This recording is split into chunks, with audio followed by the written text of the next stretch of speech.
Yeah, Kino Ghoul, that's very true. Yes, Dalt, I've read that a million times that the blue-eyed gene is one person.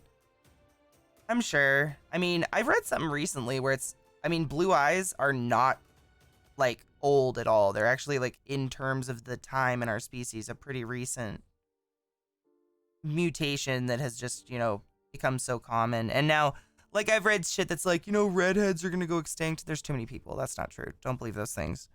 All right, there's way too many humans in the world for redheads and blondes and blue-eyed people to go extinct. We will become kind of an amalgamation, which I think is beautiful. I'm pretty sure according to my genes, I have like a 25 to 50% chance of giving birth to gingers. That's so cool. I hope you have gingers if you have babies. Well, my grandma was a ginger. My cousin's a ginger. Like every couple of generations, Me there's just too, a Mateo. random rusty-headed ginger in our family. Genes are crazy. Genetics and like exactly what Eliza said. Why does your body choose to express the genes it expresses? Because we know, as very amateur, nonsensical scientists that read things, there's a shit ton of genes in me that have never been, that are not even, you don't see them. But my kid could pop out with them. Like Eliza's not a ginger, but her kid could be a fucking flaming ginger. It's just genes in her. And what decides that is crazy to me.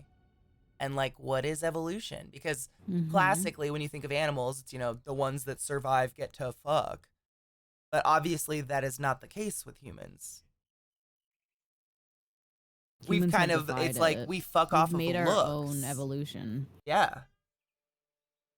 Sorta. We're almost like birds of paradise. If you guys look at birds of paradise, they've evolved to be really pretty to their mate, but that's actually like damning them because they're so visible, they get eaten all the time. So they're like kind of making themselves go extinct, which is really sad to me because they're just.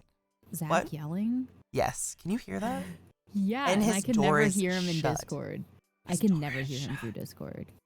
He's very loud. He loves this game, man. I'm never going to discourage it. Is he playing Yakuza? Yeah, man. He loves Yakuza. I'm all about it.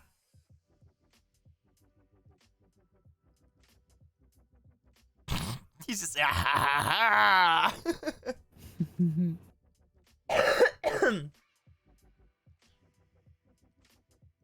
Ike Wolf, according to Ancestry.com, I have Estonian blood. That's kind of cool. I didn't know that, though. You want to know what's weird? So speaking of genetics, I took very basic genetics classes just for my degrees and whatnot. And you learn, like, there's dominant traits, like brown eyes are a very dominant trait. A cleft chin is a dominant trait. Just traits that are, like, in your genes that will more than likely present themselves in your children or your whatever, yourself. And I got not one dominant trait except my dark hair, like, from either of my parents. Both of my parents have brown eyes. My mom has blonde curly hair and my dad had black straight hair. So I got his dark hair, but that was it. Like, it's really bizarre. There's Genetics no blue are eyes. Fucking wild. Yeah, my Nana has had pale blue eyes, and that was it. And my sister and I have these weird blue and yellow eyes. Genetics are weird. Like, you can't even count on that stuff. And like, my dad was AB negative blood. My mom's O positive. I'm B negative. My sister's A positive. Fucking explain that whoop-de-doo to me. My mom is A negative. My brother's O positive. My dad is O negative, and I'm A positive. A positivo. I'm B negative. We can't share bloods. The only A plus I could get in my life is my blood type. You know, Ike, the place I've seen in the world that has eyes like myself the most is like the Romani people. If you look at Eastern European Romani people, they have olive skin, dark as fuck hair, and they have these weird blue, green, yellow striated eyes. Are you talking about Baltic or Eastern European? Because Eastern European is like Russia, Poland. Well, Romania. Look up the Romanian people. Romania is Baltic. Sure. Sorta. I still don't really understand what Baltic is. It's southeastern Europe, like heading your way towards Asia and Africa. Oh, okay. I can picture it in my head. Yeah. I know what you're talking about. It's like going south of Poland, Germany, like down around. Yeah, adults, you do get to decide that. Yes, you have to pay to get them cut up. Mm-hmm. And my blood type's A positive, and I could remember it because that's what my school grades were. Oh, Alex, not even shitting you. When I figured out my blood type, I was like my senior year in high school, and I made a joke to my mom. I was like, "That's cool because I'm a B negative fucking student." That was the same. I made the exact same joke. We are unclever, but that's okay. I totally was, though. Every once in a while, I would get an A if I really liked the class. It really just depended on if I was interested. If I was interested, I could blow it off or blow it away. But if I was bored, I'd be like, meh. Mine was if I liked the teacher or professor. That's what determined my Well, grade. that's a huge part as well. I agree with that 100%. That was literally all that. I could care less. It doesn't matter what subject it was. If I did not get along with the teacher, I'm not getting a good grade in that class. What do you mean get along? How much did you have to talk to? Well, you only went to high school. Just kidding. Like, I never talked to my professors ever. No, I went to college for a hot minute. So what do you mean get along? Why? I never talked to my professors. My professors, I went to community college. Maybe it's because we had a lot smaller classes in community college.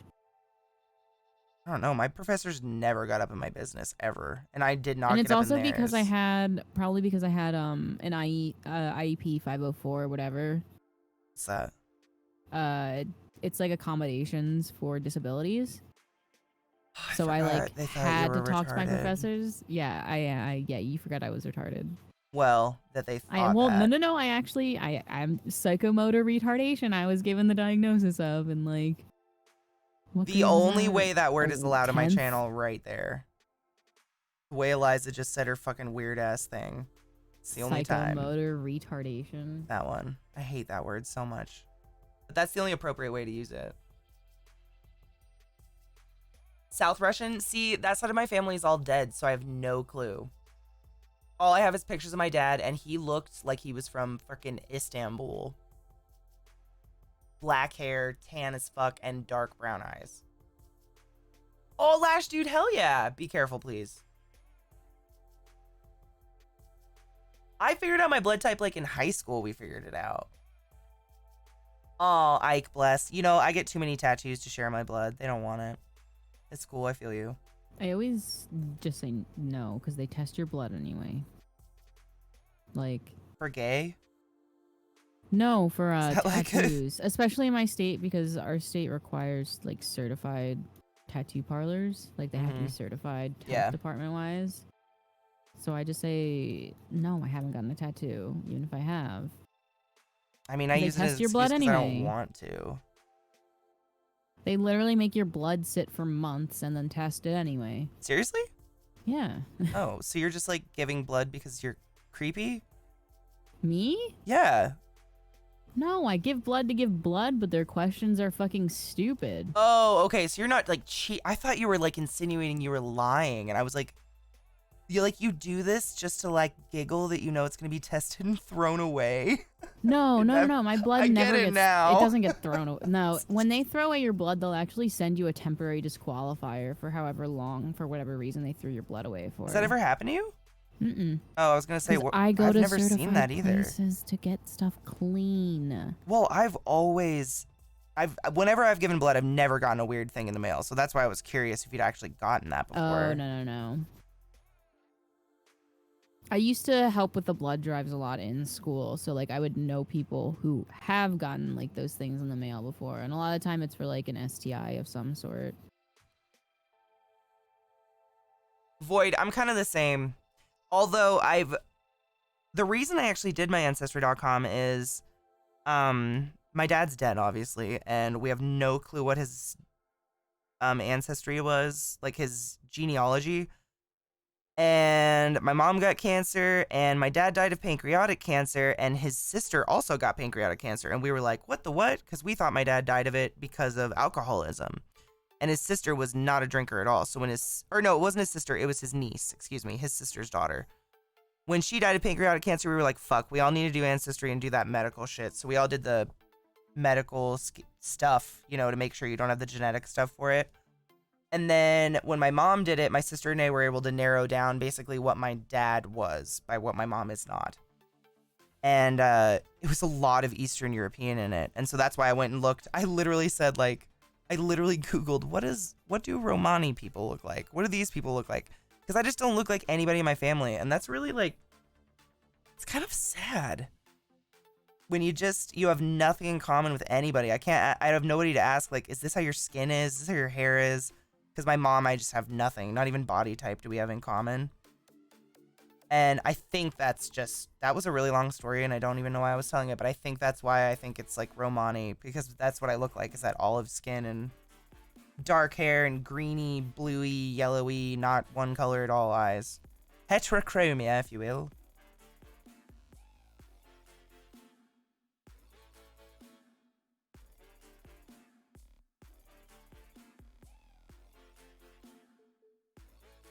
Everyone should donate blood. I agree. It is good. I hate doing it, but I do it anyways because I know I've got a weird blood type that they want all the time. And I've worked in the medicine, man. I've seen how much blood they go through. It is wild. Granted, half the times because someone can't let go of Nana, so we're just like dumping blood into a corpse, but sometimes it's actually for a human. Phew. Bless you. That was adorable. What the fuck, Eliza? Excuse me? I was like a cartoon character.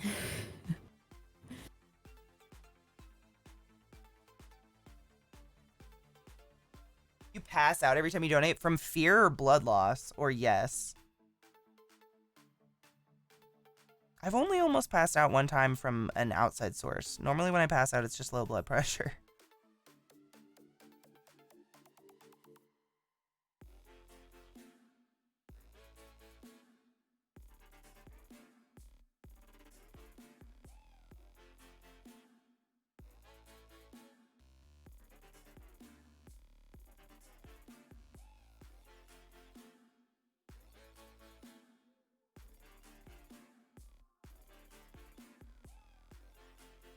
Nene human. Fuck that shit.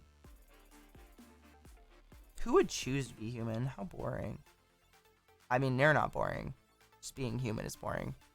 You might be boring. I'm gonna shut up. I'm done.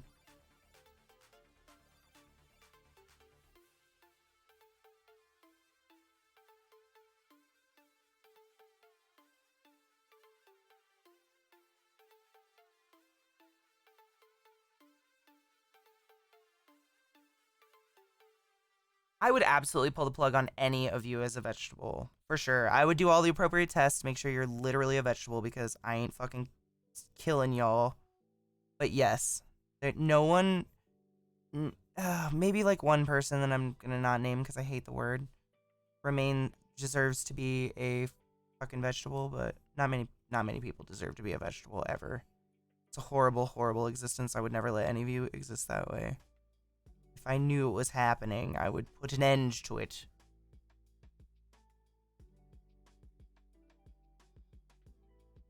It's honestly the biggest grace and mercy you can give most people who are in an ICU bed on the winks of death, you know? Because that don't feel good. It's either morphine or bad. I would never leave anyone like that.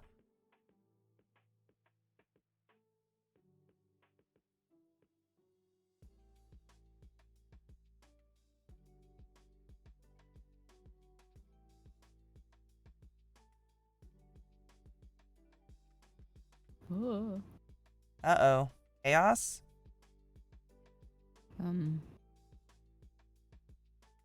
Stop. Just keeps making lines. It is. It's worse than existential torture, man. Every nurse or doctor I've ever known, their worst nightmare is getting locked up in an ICU on a ventilator. His family, like, bless them, they can't let go. People have... Our culture, especially, like, in the US, I think, we have a weird separation from death. And I've talked about that a lot. I won't broken record, y'all. But I feel like if we talked about it more and people were allowed to be present when family members passed and it wasn't such a, like, I don't want to remember him that way. And it's like, you don't have to remember him that way, but like, he's going to be out of pain forever now. Like, you should go celebrate that with him and at least fucking hold his hand. The amount of old people I've held their hand because their family won't sit in there with them is kind of sick. And I don't mind. I'm more than happy to hold someone's hand as they go because no one should go alone. But, I mean, ugh. Yeah. I could go on forever. I won't. I would never leave any of you like that. Moral of the story. Feel free to put me in your whatevers.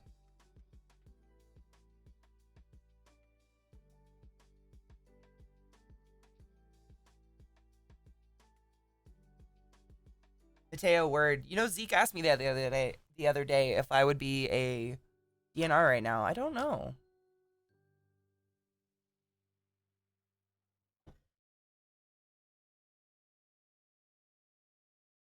Ancestry is creepy, but like, this is the way I view it. I have nothing, like, I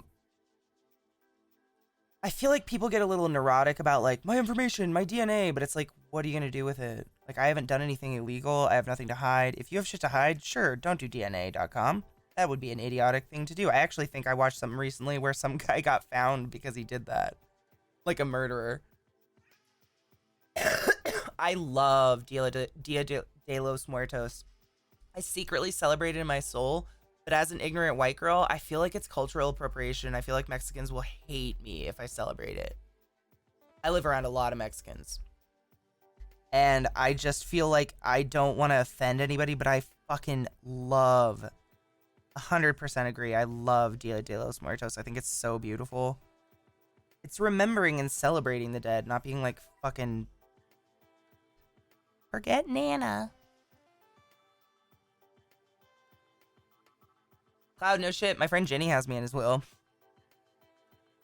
I'm a no bullshit person. I will not kill you to be a cruel person, but I will not keep you alive. And I'll do the correct testamundos. I don't believe in that shit. I think medicine, that was part of the reason I couldn't really work in it anymore. Medicine kind of gets to a point where people think they're playing God. And I've literally had patient families make comments like, I've seen miracles. And I'm like, oh. Have you now? Have you seen miracles? And I don't quite know what to say to that most of the time because I just know they're watching medical TV and there's nothing I can do to change their mind. But the scariest thing about the hospital is if you don't have a medical directive, anyone can take charge of your life in that room. Say you have a DNR, but you didn't have a truly written out legal document saying DNR. Anyone in that room could claim, I'm the son, and tell us to code you, and once we initiate a code, we can't stop. Anyone in the room can do that. A dog. I've seen fucking friends of girlfriends call out deaths. It's crazy. Like, you just don't want to be in that situation. Ever.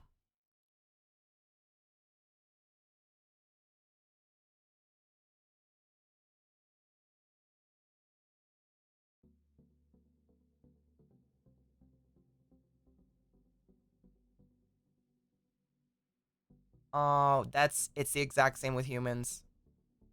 I'll never forget this one patient I had. Bless her soul, she passed away, thank God. No pun intended. Her name was Mrs. Zimmerman, and she was the sweetest little 70-something-year-old lady. And she literally had the most beautiful handwritten document that was her will that was legal. And everything was set. She wanted to be a DNR. She was so done. She had cancer, and she had emphysema, and she had all this shit. So, long story short, I'm not there when this happens, but apparently on day shift she coded, and whoever the nurse was hadn't looked at her directive, and the son in the room was the less stable, more angry, violent son, and he threatened the nurse's life and said, save my mom. So, they had to code this poor, like, I believe she was actually maybe in her 80s. She was really, really frail and tiny. They coded her for like an hour, smushed her to hell, put like 10 chest tubes in her, and kept her alive for another 6 months on a trach ventilator. And I had to take care of that poor woman, and she would look at me and squeeze my hand and cry. Just tears. She couldn't talk. She couldn't do shit. Just cry. Tears rolling down her face because she knew. She knew she was supposed to fucking go, and someone stopped it, and it was appalling, and I felt so bad. She was such a lovely lady. But I took care of her best I could. And I was there when she finally died, thank God. And the brother freaked out, or the son, aren't you gonna do? And I was like, absolutely not. Sir, I'm gonna have to ask you to leave the room if you can't shut the fuck up. Healthcare. That ain't the only one. Trust me, that's not the worst. But she was just so sweet. I never forgot her. She was just such a fucking sweet lady. Even though, like, I was the person in there, like, suctioning her throat out and torturing her every day. She was always still really nice.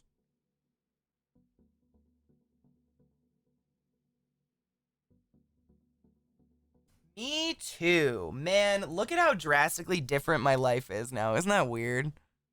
I went from, like, daily, like, saving / prolonging lives to just, like, doodling with my friend and hanging out with people on the internet and talking about mental health and stuff, which is equally important, I think, if not more. I definitely, like, the irony is I touch way more lives this way with good information and positive affirmations and stuff than I ever did in a hospital. It should be illegal in my opinion. It's a disgusting healthcare thing. That's really I don't know, I've seen it at every single hospital I've ever worked at. It's just a thing. People kept alive forever and ever. And that's what I mean when I tell you guys I don't like how medicine's going the way of playing God too much. I.e. saving people on the brink of death who were supposed to go, who, you know, saving them is not improving quality of life, I should say. It's one thing if I can save you and I think you're going to come out of here and be able to, like, function. Like, obviously I want to save you. But if I'm saving you to turn you into a vegetable and you're going to go live at a trach farm for the rest of your existence, I honestly do not want to save you. Because that is, I'm damning you to that existence.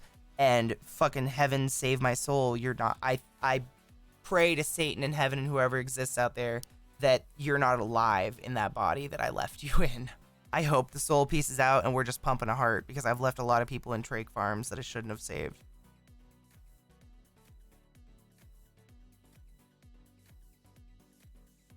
Sad topic. Let's talk about something else. I'm trying to blend 3 colors together. I'm getting wild. Oh my god, that's so pretty. I love that orangey purple.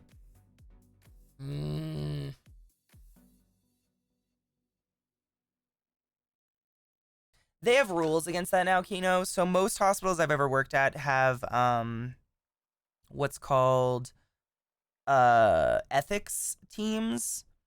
And if something a nurse or anyone on the medical staff believes is happening that is unethical with a patient, you can anonymously contact the ethics committee and they will come in and they will assess the entire situation and see if it's ethical, i.e. if someone's keeping someone alive that is suffering, dying, and should not be alive, like someone rotting of cancer or something. I've had people that are literally like, I think I told you guys about the lady who had like TB so bad she looked like a cancer patient because her husband just kept her at home and kept feeding her soup.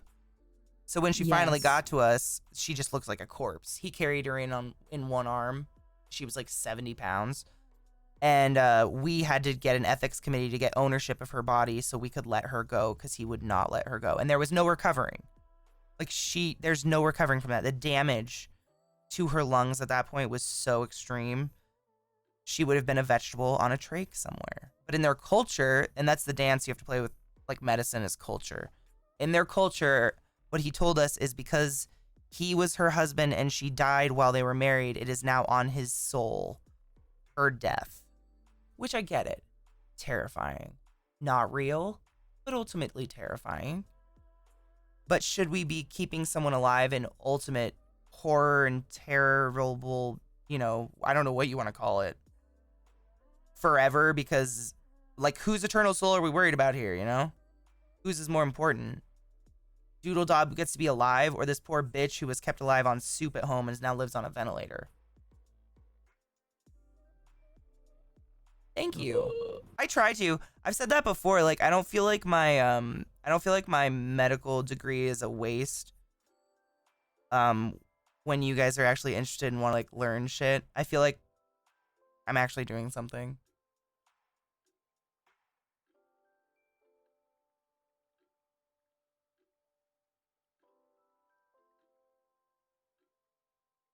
No, that's not true, Jade. It's more so that you never fully recover. So you have your diaphragm, and your diaphragm is responsible for pulling your lungs up and down, which initiates inhaling and exhaling. And there is a surfactant between your diaphragm and the casing of your lungs that holds them tight together, your diaphragm against your lungs. So inhaling is relaxing your diaphragm. It goes all the way down so your lungs can fill all the way up. And then exhaling is your diaphragm going all the way up and your lungs deflating.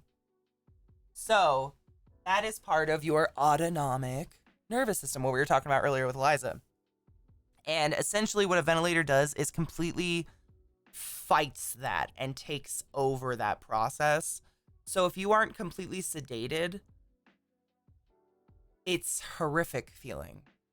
Imagine having like a scuba, like a snorkel tube in your mouth, but someone else is breathing for you in and out. You don't get to choose when your inhale is or when your exhale is. You don't get to sigh, you don't get to yawn, you don't get to cough.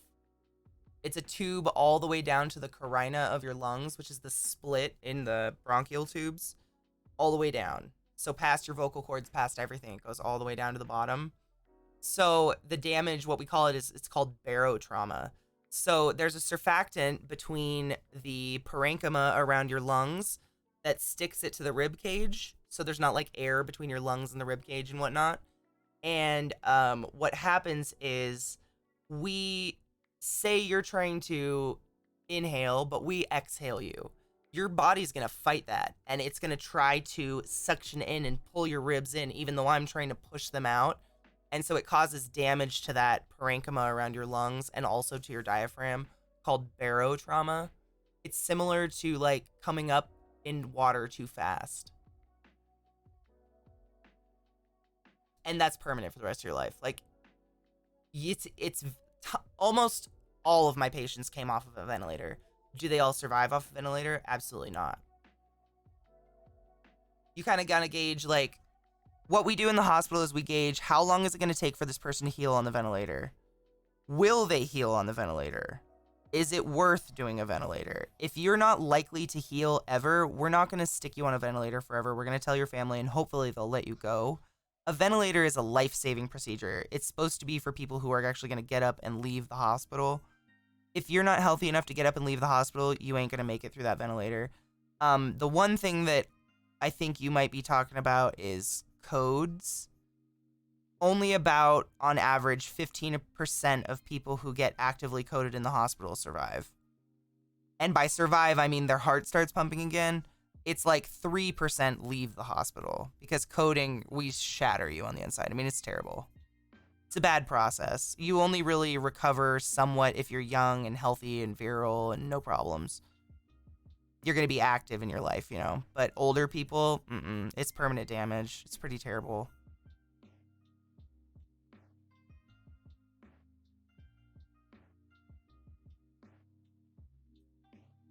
What up, Cattywampus? How you doing, Honeybean?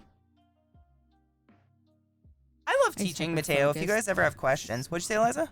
I just hyper-focused so hard. I do it all the time, and then I realize I haven't looked at chat for 15 minutes. Actually, it's helping with you being here, making sounds every once in a while. I'm like, oh, yeah. Oh, yeah, I'm doing stuff with someone else. Yeah.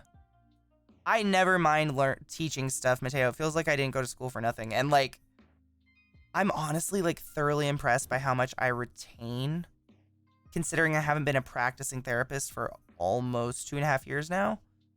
It's just you like... You still talk medical stuff a lot, though. I know, and it's like and you have a decent amount of medical people in the community who keep your brain thinking. You know, I was going to say, it's like immersion. Like when you go live somewhere new and you learn the language. It's kind of like that, because there's so many medical people still around me. We're constantly still talking about it. So it's not like it's not like algebra. Couldn't do that anymore. Are we cheersing? Yeah, I did. I'll cheers again. Cheers. No, I have like a shitty bowl and then I gotta repack one. Me too. She'll finish it.